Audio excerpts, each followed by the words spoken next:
Oi, pessoal! Hoje a gente vai desvendar uma lei que foi uma verdadeira revolução. Sabe, aquela que tirou a justiça brasileira da era do papel e jogou de vez no mundo digital. Vamos mergulhar na Lei 11.419, que mudou, assim, para sempre, como os processos funcionam por aqui. Para a gente ter uma ideia do tamanho dessa mudança, vamos fazer uma viagem no tempo bem rapidinha. Tenta lembrar ou imaginar aquela cena clássica de fórum, sabe? Corredor lotado, carrinho cheio e aquelas montanhas, pilhas e mais pilhas de processos em papel amarelado. Era um sistema, vamos combinar, bem lento, caro e para muita gente super difícil de acessar. Pois é, o contraste do passado para o presente é, nossa, impressionante. A gente saiu de um mundo de processo físico, que precisava de tempo de ir até o lugar, para um sistema eletrônico que, na teoria, é muito mais ágil e acessível de qualquer canto. Foi uma troca, assim, da burocracia do carimbo pela dinâmica do clique, do upload.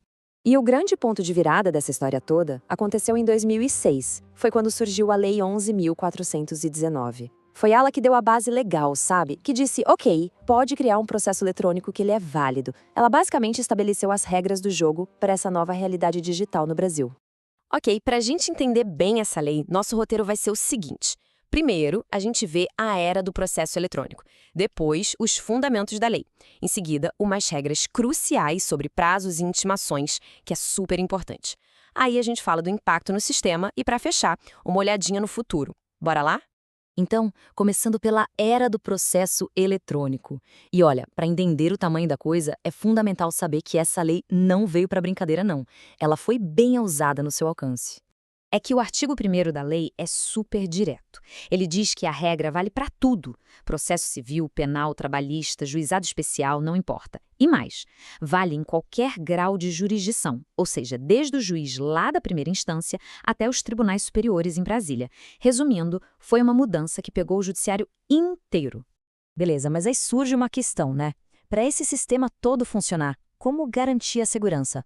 Como saber quem é quem no mundo digital? Vamos ver como a lei resolveu isso. A grande sacada aqui é o conceito de assinatura eletrônica. É ela que serve como o RG digital, sabe? Garante quem está fazendo o quê no processo e dá validade jurídica para os documentos. E a lei preveu duas formas principais para isso acontecer. Então, basicamente existem duas formas. Uma é a famosa assinatura digital, que precisa de um certificado digital, aquele que parece um pendrive, sabe, o token. A outra forma, que é super comum, é um cadastro que a pessoa faz direto no sistema do tribunal. Para isso, ela tem que ir lá presencialmente uma vez, se identificar e aí pronto, o acesso dela está validado. O importante é que as duas são consideradas assinaturas eletrônicas e têm a mesma validade. E aqui, ó, um ponto super importante. Não adianta só ter assinatura. O artigo 2º da lei deixa claro que é obrigatório fazer um credenciamento prévio lá no sistema do judiciário. Esse passo é fundamental para garantir que cada um tenha seu login, seu acesso seguro e para proteger a integridade do sistema todo. Bom, agora vamos entrar na parte que talvez seja mais prática e a que mais gera dúvida no dia a dia: prazos e intimações. Aqui, cada detalhe faz uma diferença enorme. Uma das mudanças mais sentidas, com certeza, foi no horário de entregar as petições. Antes, no processo de papel, o prazo morria quando o fórum fechava, né? No eletrônico, a coisa mudou completamente.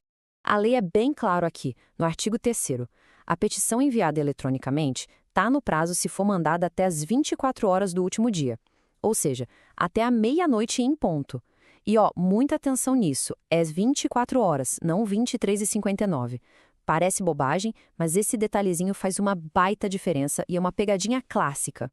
A contagem do prazo em si também tem um truque.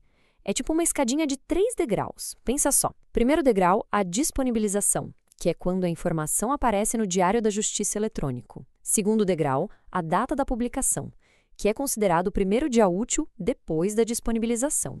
E o terceiro degrau, o início do prazo, que só começa a contar no primeiro dia útil depois da data da publicação. Parece complicado, mas é só seguir os degraus. É um detalhe técnico que, na prática, muda completamente o calendário. Outra coisa que mudou da água para o vinho foi a intimação. Acabou aquela história de ficar caçando o nome no diário oficial, sabe? Agora, quem é cadastrado recebe as comunicações num portal eletrônico próprio do sistema. Bem mais direto, tudo num lugar só. E com esse portal de intimações veio uma regra nova, que é nossa importantíssima. É a famosa regra dos 10 dias. Funciona assim, de acordo com o artigo 5º, a partir do momento que a intimação chega no portal, a parte tem 10 dias corridos para consultar. E atenção máxima aqui, são 10 dias corridos, não úteis, tá? Se a pessoa abrir a intimação antes, beleza, ela é considerada intimada naquele dia. Agora, se ela não abrir, no final do 10º dia, o sistema considera que ela foi intimada automaticamente. E um detalhe, se a consulta for feita num feriado ou fim de semana, ela só vale no primeiro dia útil seguinte. Mas olha, essa lei não mudou só um procedimento aqui e outro ali. O impacto foi muito mais profundo.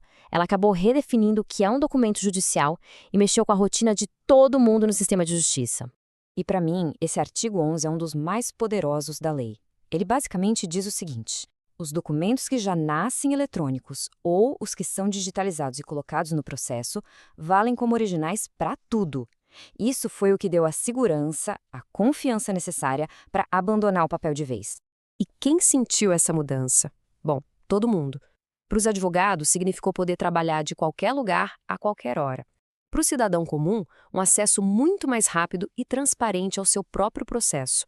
E até órgãos públicos, como a Fazenda Pública, entraram na dança, passando a receber todas as citações e intimações por meio eletrônico. E a modernização não parou dentro do judiciário. A lei também deu um empurrãozinho para a comunicação entre os diferentes órgãos públicos. O artigo 7º fala que a comunicação oficial entre o judiciário e os outros poderes, tipo executivo e legislativo, deve ser de preferência eletrônica. Isso ajuda a agilizar a máquina pública como um todo. Então chegamos ao futuro da justiça digital. Já se passaram muitos anos, a lei já está mais do que consolidada, é a nossa realidade. Mas, e aí, qual é o próximo passo? O que fica claro é que a Lei 11.419 foi a base de tudo. O alicerce que sustentou essa transição gigantesca do papel para o digital. Ela não só tornou isso possível, mas abriu as portas para uma justiça que pode ser, sim, mais ágil, mais acessível e muito mais eficiente para todo mundo. E isso tudo leva a gente para uma reflexão final. Ok, a lei de 2006 nos trouxe até este ponto.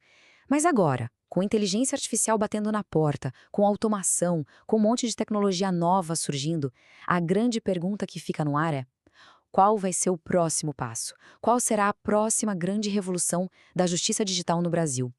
Uma coisa é certa: o futuro já está acontecendo.